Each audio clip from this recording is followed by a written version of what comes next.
We begin with developing news just into the THV 11 newsroom. Investigators looking into the suspicious deaths of two people in a remote part of White County, now calling it a double homicide.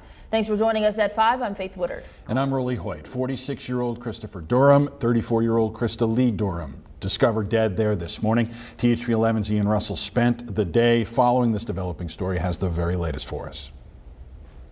It's still very early in their investigation, but we now know some key details about what happened here off this dirt road just north of Searcy. The sheriff here tells me they'll be investigating for a while, and they've even sent some notices to look out to other law enforcement agencies across the state. The White County Sheriff's Office spent much of their Tuesday morning here off Muscadine Lane in Searcy. We do have two victims, a male and a female, that are deceased.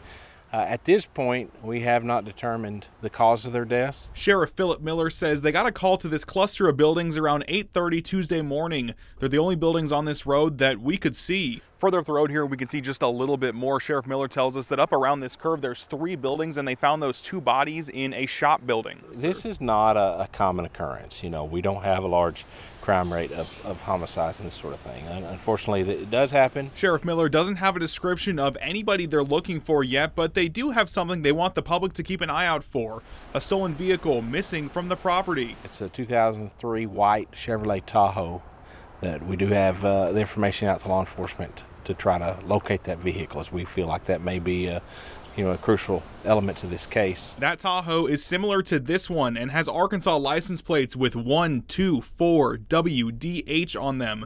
Miller says they consider whoever has the car as armed and dangerous. Now, Sheriff Miller did tell me there's just some things they can't tell us right now as they continue their investigation into what happened here just north of Searcy. He said when that information is available, he will share it with us, so stick with THV 11 for any updates as they happen.